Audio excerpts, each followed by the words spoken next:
Salut à tous, vous êtes sur Undocked, l'émission qui décrypte les entreprises. Aujourd'hui, on part en immersion avec Colas, entreprise spécialisée dans la construction et l'entretien des infrastructures de transport.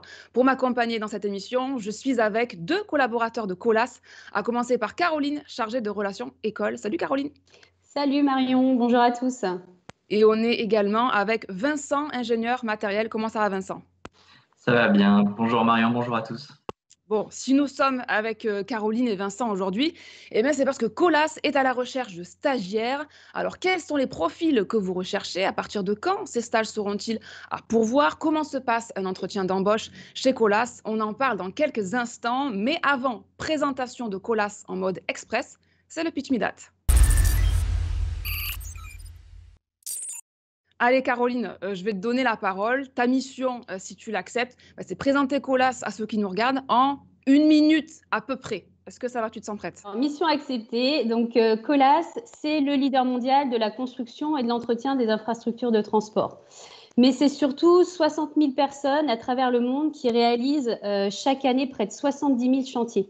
Alors vous allez me dire infrastructure de transport, chantier, c'est bien, mais qu'est-ce que c'est exactement? Par exemple, c'est le projet du métro du Caire en Égypte ou la piste cyclable qui passe en bas de chez vous. Ça peut être la piste 3 de l'aéroport d'Orly, le métro léger d'Edmonton ou refaire des allées du château de Versailles ou une cour d'école. Donc vous voyez, c'est large, c'est varié, c'est vraiment ça l'infrastructure de transport et la mobilité. Et aujourd'hui, c'est vraiment notre volonté. On veut faire de Colas le leader mondial des solutions de mobilité qui vont à la fois être innovantes et responsables. Innovante parce que la mobilité change. Vous en êtes même, vous, les premiers témoins.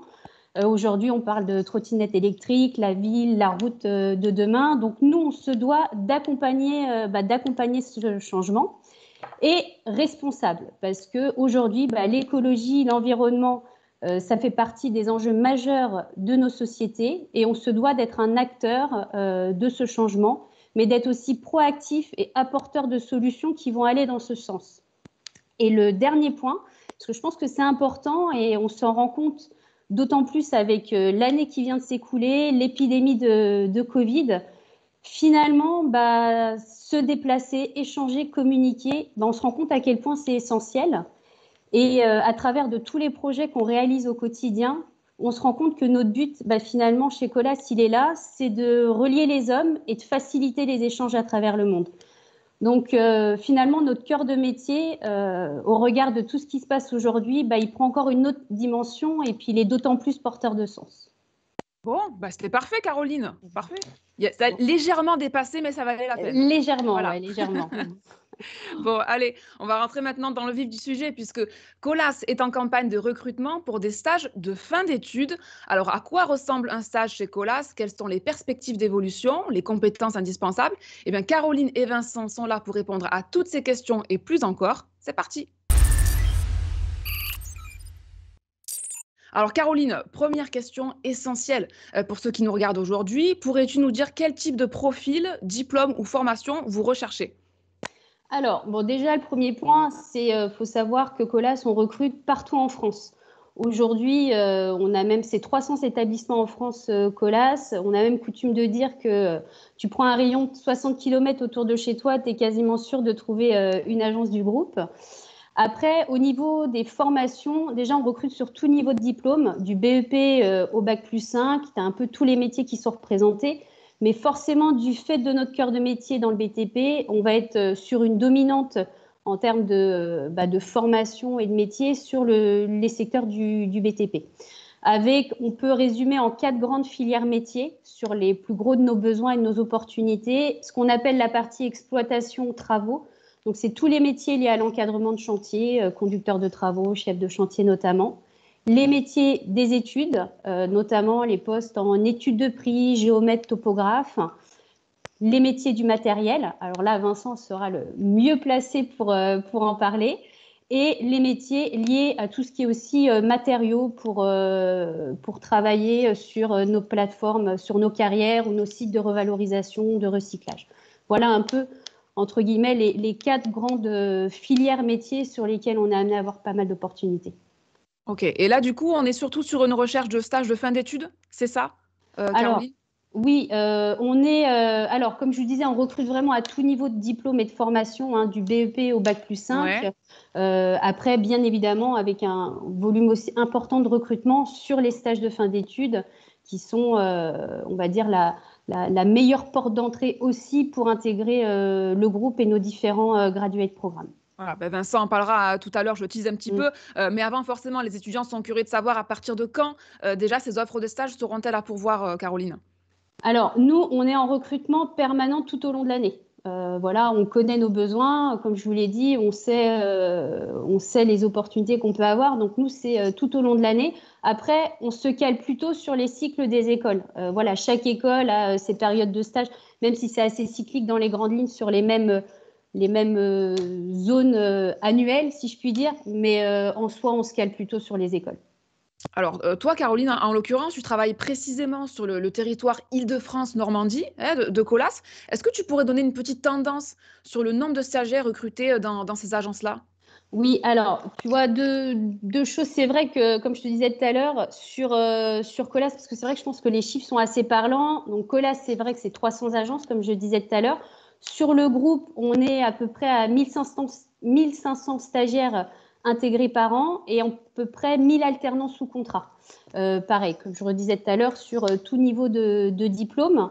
Donc, je pense que le premier point sur ces chiffres, comme je disais, ils sont assez parlants. C'est déjà que c'est un peu dans la culture de l'entreprise. C'est assez naturel pour nos collaborateurs, que ce soit sur le terrain, dans les bureaux, au siège, d'avoir chaque année des jeunes qui viennent dans le cadre de leur formation au sein de nos équipes. Donc, accueillir, intégrer, former, accompagner, c'est dans notre quotidien au niveau de nos équipes. Après, le deuxième point, parce qu'on pourrait se dire aussi, vu le nombre de stagiaires, tout ça, c'est peut-être un peu l'usine à stage, ou voilà, mais c'est quoi la finalité? Et c'est là-dessus que j'insiste. Et là, moi, comme tu disais, je représente le territoire Île-de-France-Normandie. Et par exemple, sur nos embauches jeunes cadres sur ces dernières années, nos embauches en CDI jeunes cadres, entre 65 à 75% de ces embauches, ce sont des jeunes qui sont issus de notre vivier interne, donc de nos anciens stagiaires ou alternants. Donc c'est vraiment, quand on dit que c'est la voie royale pour intégrer le groupe, c'est du factuel. Bon, et Vincent en est l'exemple parlant, ouais, puisque toi, Vincent, Exactement. voilà, tu as commencé ta carrière chez Colas via un stage de fin d'études. Alors moi, je voulais te poser cette question, parce que ça intéresse forcément ceux qui nous regardent peut-être aujourd'hui. Est-ce qu'il y avait des prérequis impératifs pour être recruté déjà en stage chez Colas? Alors, moi qui viens d'une filière généraliste, pour le coup, d'ingénieur, je pense qu'il y a un prérequis qui est important, c'est le fait d'être curieux du métier, du domaine, du secteur d'activité, lorsqu'on arrive en entretien, d'avoir déjà bien ciblé l'offre à laquelle on souhaitait répondre, l'offre de stage en l'occurrence, et c'est les candidats qui sauront se démarquer par leur audace, leur curiosité qui feront la différence en entretien par la suite. Caroline, tu confirmes les prérequis que vient de citer Vincent, ou tu as autre chose à ajouter? Oui, non, complètement. On parle beaucoup du savoir-faire et du savoir-être. Alors, le savoir-faire, bien évidemment, chacun, il y a besoin d'une base technique dans son domaine d'expertise. Mais ce qui fera la vraie différence, c'est le savoir-être. Clairement, nous, on va rechercher, voilà, faut avoir un peu l'œil qui pétille. On va rechercher des gens qui vont être curieux, qui vont être investis, motivés. Après, c'est vrai que ça fait peut-être un peu. C'est peut-être tellement évident quand on le dit comme ça, mais c'est surtout tellement vrai. Donc aujourd'hui, c'est ça qui fera la différence. C'est qu'on peut mettre deux stagiaires de la même formation, même école, même formation, sur la même agence, qui vont travailler peut-être sur à peu près le même type de mission. Ils vont peut-être faire deux stages complètement différents parce qu'il y en a un qui va peut-être se positionner d'une façon plus attentiste ou plus scolaire, et l'autre qui va être au contraire, qui va être un peu plus entrepreneur, qui va montrer de l'intérêt, qui va aller un peu au-delà de ses missions. Et la différence, elle est clairement là. Et je pense que c'est vraiment vous, Vincent en est l'exemple, c'est vraiment vous qui allez être l'acteur principal de votre stage, très Voilà. clairement. Les étudiants ont les cartes entre leurs mains, hein, Oui, comme on dit c'est ça. souvent. Voilà, Voilà. tout simplement. Bon, maintenant, on en sait un peu plus sur les profils et les prérequis, hein, pour les futurs stagiaires. Est-ce que, Caroline, tu pourrais nous dire comment se déroule le process de recrutement pour un stage de fin d'études, typiquement? Alors, stage, on est sur des process quand même assez rapides. Souvent, c'est un entretien, voire 2 entretiens max, où tu as peut-être un premier entretien sur forum ou par téléphone, et après un entretien qui se fait directement avec le responsable opérationnel, la personne qui va être amenée à travailler concrètement avec le jeune en stage. Ouais, Vincent, je pense que ouais, sur ton process, ça s'était passé un peu comme ça, je crois. Bah, tout à fait, Caroline. On avait eu l'occasion d'échanger précédemment au travers d'un forum et en l'occurrence, il s'en est suivi un entretien direct avec les services des ressources humaines accompagné de mon futur responsable opérationnel pour mon stage de fin d'études. Donc on est vraiment assez rapide dans ce processus de recrutement et tout de suite on est au contact du responsable opérationnel sous lequel on sera en mission pour lui sur le territoire. Alors, juste pour revenir sur l'entretien, du coup, Vincent, toi qui as expérimenté, hein, cette étape, est-ce que tu pourrais partager aux étudiants qui nous regardent des conseils pratiques, voilà, pour réussir au mieux ce premier entretien? Voilà, comme je le disais précédemment, on a besoin d'être au fait du sujet qu'on souhaite traiter, de bien cibler en amont l'offre de stage à laquelle on souhaite participer, se renseigner bien sûr sur le secteur, voilà, l'aspect curiosité, être force de proposition lorsqu'on arrive, et c'est ça qui fait la différence sur les stagiaires, je pense. Alors forcément, quand on passe, l'entretien, c'est toujours mieux aussi de montrer qu'on connaît, l'entreprise, donc on s'est renseigné, du moins un minimum sur Colas, ça vous l'avez dit. Hem Et encore mieux, il faut être capable d'expliquer sa motivation. Toi, Vincent, pourquoi avais-tu envie de rejoindre, Colas? Alors, j'avais déjà effectué au préalable un stage chez Colas, en l'occurrence Colas Nord-Est, et c'est vrai que j'avais eu la chance euh, d'avoir un directeur qui m'avait fait confiance sur mes missions précédentes. Et c'est vraiment cette confiance de mon employeur envers ma capacité à réaliser ma mission qui m'a donné envie de poursuivre dans le groupe Colas. Alors, une fois qu'on réussit, son entretien de recrutement, hein, Caroline, forcément, le stagiaire, bon, va intégrer l'entreprise, mais avec le contexte sanitaire actuel, les étudiants se posent souvent la question de savoir si leur stage va se faire, oui ou non, à distance. Donc, aujourd'hui, un stage chez Colas, ça se passe comment, Caroline? Alors, par rapport au contexte, déjà, chaque stage, il peut être aussi potentiellement différent parce que, comme on l'a dit, on a plein de secteurs d'activité et de métiers différents. Donc, en fonction du poste que vous allez, de la mission que vous allez avoir à faire, ça va dépendre. Est-ce que c'est du présentiel? Est-ce que c'est du distanciel? Est-ce que c'est les deux? Voilà. Après, le premier point déjà qui est important, c'est qu'on est aussi dans le secteur du BTP. La sécurité est une valeur et un point essentiel naturellement dans notre secteur, et beaucoup de nous, c'est une valeur qu'on porte vraiment chez Colas.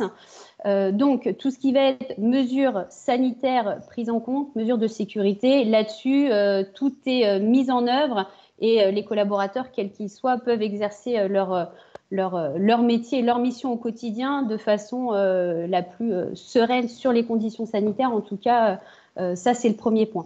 Après, forcément, on a dû s'adapter aujourd'hui, et c'est ça la force d'un grand groupe aussi, c'est qu'on a les moyens de s'adapter rapidement et de mettre les outils et le matériel aussi en œuvre qui va nous permettre on va dire, de poursuivre nos missions au quotidien. Donc aujourd'hui, tous les outils sont disponibles par ordinateur, tout ce qui va être digitalisation, pardon.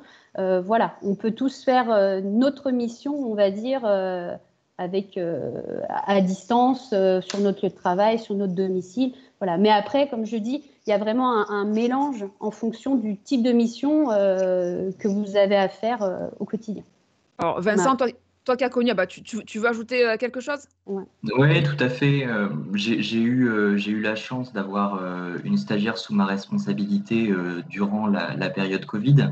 Et c'est vrai on a su en fait pivoter, recentrer nos priorités sur des missions de préparation de formation à distance, de digitalisation des formulaires d'audit, par exemple. Donc, il ne faut pas avoir peur de ça. On s'adapte à la situation sanitaire. Sur site, vous avez tout à disposition pour vous protéger les autres et ça se passe dans les meilleures conditions. Alors juste pour revenir on va dire à des conditions plus normales, parce que toi, Vincent, tu avais connu un stage en conditions, «normales», on va dire entre guillemets. Est-ce que tu pourrais nous dire, comment ça s'était passé, à tes débuts et quel a été ton accompagnement avec ton maître de stage? Alors, j'ai effectué mon stage de fin d'études au sein de Prémisse, qui est une filiale de Colas qui s'occupe de la déconstruction. Et j'ai effectué ma mission à Marseille pour le coup, ou plutôt Fos-sur-Mer pour être exact, où on a réalisé la déconstruction de bateaux, ce qui n'est pas forcément dans le cœur de métier de Colas, mais ça reste une mission atypique pour laquelle j'avais un responsable opérationnel euh, à Marseille et mon responsable matériel qui restait en Île-de-France, mais qui venait régulièrement sur place. Donc ça m'a appris à être capable de faire du reporting synthétique auprès de mon responsable en Île-de-France et d'être très ancré dans l'opérationnel sur site, avec toutes les contraintes de sécurité qu'on peut connaître lorsqu'on est sur des phases de déconstruction. Alors, j'aimerais qu'on parle un petit peu maintenant du suivi RH et plus globalement de l'accompagnement pour la communauté des stagiaires. Est-ce qu'il y a des événements, voilà, qui sont organisés, Caroline, typiquement pour la «communauté» entre guillemets des stagiaires chez Colas? Alors oui, donc ça c'est notre communauté stagiaire et puis même, je rajouterais même au-delà de ça, la communauté étudiante parce qu'on a quand même un relationnel, on va dire, assez proche avec nos écoles partenaires. On essaye vraiment d'animer cette communauté-là. Ça tourne beaucoup autour. Alors forcément, avec le Covid, on doit aussi se renouveler, mais ça tourne beaucoup autour de projets sportifs, des tournois sportifs, des tournois associatifs. On avait fait des concours de jeunes talents, par exemple, ou sinon des after-work, des animations pétanques. Enfin voilà. Le but autour de tout ça, c'est vraiment de garder du lien, de permettre aussi à nos étudiants de créer aussi un réseau entre eux, avec nous, les collaborateurs du groupe sur toutes les filières un peu métiers et activités.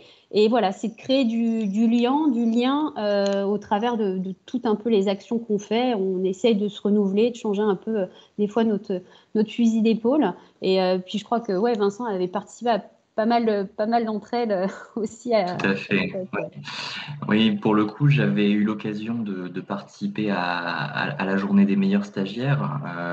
Chez Colas, on cherche à recruter des talents et c'est l'occasion pour ces stagiaires d'échanger entre eux. Alors forcément, voilà, pas que matériel, avec les équipes travaux, avec le juridique, les ressources humaines. Et c'est vraiment l'occasion de partager notre vision sur le cœur de métier de Colas, sur l'expérience qu'on a pu avoir en stage. Et c'était une bonne occasion pour tous se rencontrer. Et une deuxième manifestation à laquelle j'ai pu participer, ça a été ce qu'on appelle les Golden Roads, qui était l'occasion de faire en fait un concours de vidéos de stage de fin d'études où on avait l'occasion de présenter concrètement sur le terrain notre quotidien. Et c'était aussi un beau moment de créativité pour chaque stagiaire pour partager son expérience terrain. Alors Vincent, Caroline, ce qui peut parfois déclencher aussi l'intérêt des jeunes talents pour postuler dans telle ou telle entreprise, ce sont les engagements que vont prôner et appliquer les professionnels. Vincent, est-ce que chez Colas, il y a ce type de politique d'engagement? Alors, par rapport à nos engagements et même sur le volet, je pense notamment développement durable, on travaille à faire évoluer alors je vais parler un peu technique, mais notre flotte de véhicules, nos engins, on travaille sur les nouvelles énergies qu'on peut avoir à disposition et les avancées technologiques que peuvent nous proposer nos fournisseurs, mais on évolue aussi sur nos processus, notamment, je pense, en centrale d'enrobé, où on essaye de travailler au maximum sur des températures de plus en plus basses, de manière à diminuer notre consommation d'énergie et donc nos émissions carbone. Donc, on a un vrai engagement de la part de Colas et du groupe Bouygues de manière générale à travailler à la réduction de ces émissions carbone. Et chaque service connaît une déclinaison de cette politique carbone. Et en l'occurrence, au matériel, on est un peu au cœur de la machine sur ces aspects-là. Tu veux ajouter quelque chose là-dessus, Caroline, peut-être? Oui, non, mais Vincent a bien résumé les engagements qui ont été pris par le groupe. Et puis, au-delà de ça, il y a une vraie sensibilisation, une vraie campagne de sensibilisation qui a été faite auprès de tous les collaborateurs, où aujourd'hui, ça doit être l'aspect environnemental fait partie forcément de notre quotidien. Ça doit être une approche qu'on doit avoir au quotidien dans les missions et les projets qu'on va mener. Et au-delà de ça, c'est même devenu un objectif pour nos managers qui vont être concrètement attendus sur ces sujets-là. Bon, eh ben, merci beaucoup, Caroline Vincent, pour toutes ces informations, pardon. Mais on n'a pas encore fini avec vous, puisque maintenant, on va essayer de donner un maximum de conseils pratiques aux futurs stagiaires. Que faut-il faire ou ne pas faire chez Colas? C'est parti. Alors, le principe est très simple. À chaque question que je vais vous poser, vous devrez répondre le plus rapidement possible. C'est la promesse. Do ou don't, donc à faire ou à ne pas faire. C'est bon pour vous? Impeccable. Impeccable. Bon, eh ben on y va. Do ou don't, porter une tenue décontractée en entretien. Alors, do don't, c'est quoi une tenue décontractée? C'est ça. Très bien. Voilà. Définissons alors. Alors, si c'est venir en short en entretien, je vais vous dire don't.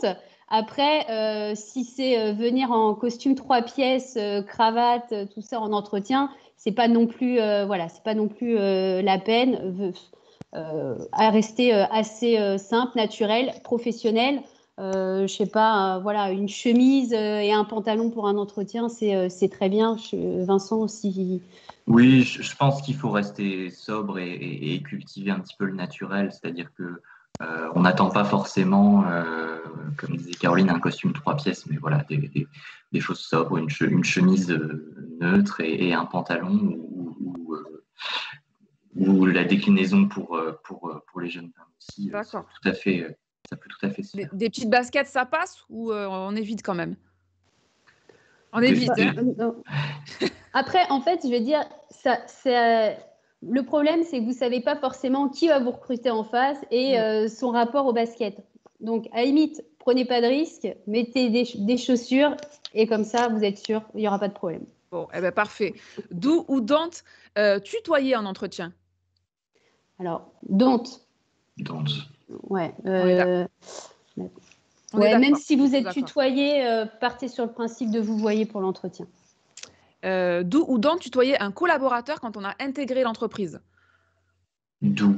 Je pense que ça fait partie du quotidien. On a une certaine proximité qui se crée entre le collaborateur et son ou sa stagiaire.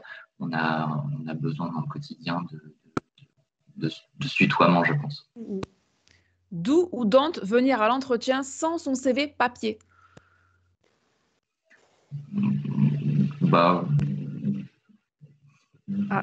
J'ai envie de dire, do et don't. Non, mais c'est-à-dire, dans le sens, on ne va pas vous en tenir rigueur si vous ne venez pas avec votre CV papier, ce n'est pas rédhibitoire. Après, question pratique, prévoyez le coup. On ne sait jamais, panne d'imprimante sur le moment, vous faites un autre entretien et puis on n'arrive pas à se connecter à la boîte mail, à récupérer votre CV ou quoi que ce soit. Et soyez prévoyant, mais ce n'est pas ça qui sera rédhibitoire. Voilà. Tout à fait. Bon, parfait. Do ou don't, travailler son body language? Je pense que, comme je l'expliquais tout à l'heure, il faut être naturel au niveau de l'entretien. Alors, aller jusqu'à travailler son body language, je pense que c'est peut-être y aller un petit peu fort et on cherche à recruter des personnes dont on ressent le naturel au niveau de la candidature. C'est ça l'essentiel. Bon, et un petit dernier, allez, pour terminer, do ou don't prendre des notes durant l'entretien? Est-ce que ça compte? Je pense pas que ça. Enfin, je pense que ça compte parce que ça montre un intérêt du candidat pour ce que peut lui proposer la personne des ressources humaines en face. Après, c'est pas obligatoire. On va pas aller jusqu'à juger quelqu'un qui n'aurait pas forcément pris des notes. Mais si quelqu'un a montré son intérêt, ça se voit dans les questions qu'il a pu poser. Exactement, quoi. C'est pas rédhibitoire. En fait, vaut mieux montrer votre intérêt aussi au travers des questions et qu'on sente que vous êtes réceptif dans l'échange plutôt que se dire j'ai pris des notes, donc au moins j'ai montré que je suis intéressée. Voilà, c'est Bon, bien résumé, Vincent. Super, merci beaucoup Caroline, Vincent. Maintenant, il va nous rester 3 minutes ensemble pour conclure cette émission. C'est donc le moment pour vous de nous parler du last but not least. Vincent, est-ce que tu veux te lancer pour le mot de la fin? Pourquoi pas? Alors, moi, ce que je tenais à dire pour ce mot de la fin, c'est que j'ai eu la chance que Colas me fasse confiance pour mes différentes missions au travers de ce stage de fin d'études que j'ai effectué chez Prémisse dans une filiale de Colas. Et puis ensuite, j'ai eu l'occasion de partir à l'international sur quelques mois, découvrir l'Europe avec Colas. Et là aussi, on m'a encore fait confiance pour au final intégrer un graduate programme qui me permet aujourd'hui d'avoir découvert un ensemble de territoires français, d'agences où j'ai appris énormément de choses et je pense qu'il faut au travers de ces missions, avoir de l'audace, avoir de l'envie de découvrir un petit peu les différents métiers de Colas et ça a vraiment été une découverte à chaque fois de nouveaux collaborateurs, de nouveaux métiers, de nouveaux sujets et ça a été à chaque fois de très bonnes expériences. Bon, super, ça donne envie, je crois, Vincent. Caroline, peut-être un petit mot aussi de ton côté pour terminer? Simplement, si vous êtes reconnu dans ce qu'on vous a raconté un peu de Colas aujourd'hui avec Vincent, ou si simplement on a déjà au moins attisé un peu votre curiosité, on vous attend. Voilà, il n'y a plus qu'à venir nous rejoindre et c'est parti. Bon, super. Caroline, Vincent, merci beaucoup d'avoir participé à ce nouveau numéro de Unlocked. J'espère que ça a été pour vous. Super, impeccable. Merci beaucoup. Marion. Bon, merci également aux étudiants qui nous ont suivis jusqu'au bout. Et si vous avez envie de tenter votre chance chez Colas, Caroline vous l'a dit, ils sont prêts à vous accueillir. Donc, rendez-vous sur le site officiel colas.com, rubrique Nous rejoindre. De nombreuses offres de stage vous attendent déjà. Et nous, on va se quitter en vidéo avec le film de marque Colas. Très bonne journée à tous et on se retrouve très vite pour de nouvelles émissions Unlocked. Ciao, ciao! Les routes. Elles n'ont l'air de rien, les routes. Mais sans elles, vous n'iriez nulle part. Il y a celles qui mènent à Rome, d'autres qui mènent au sommet. Il y en a même qui vous emmènent au bout du monde. Les routes, ce sont ces trajectoires, ces réseaux, ces chemins, comme ceux de la vie que nous traversons tantôt à pied, tantôt sur des rails, et parfois même comme sur des roulettes. Quels que soient nos itinéraires, les infrastructures de transport, c'est ce qui nous relie. Sur les routes, certains roulent à gauche, d'autres à droite. Certains même tournent en rond. Mais au final, l'essentiel, c'est d'aller dans votre direction. Les routes facilitent la mobilité, dessinent des économies, créent du partage. Elles tissent et resserrent les liens entre les territoires et entre les hommes. Chez Colas, depuis 1929, nous ouvrons la voie pour vous permettre de vous déplacer, d'échanger et de vous retrouver. Toujours avec un train d'avance, nous imaginons, nous construisons, nous entretenons et nous recyclons dans le respect de l'humain et de l'environnement. Nous sommes là aussi pour vous aiguiller, vous protéger et vous guider en toute sécurité. Et pour améliorer votre quotidien, nous déployons toutes les énergies. À la croisée de toutes ces routes, nous, les femmes et les hommes de Colas, préservons et développons ce patrimoine unique dont chacun bénéficie aujourd'hui et que nous transmettons aux générations futures. Avec audace, nous dessinons toutes les routes qui mènent vers l'avenir pour relever ensemble, de façon innovante et responsable, les défis de demain.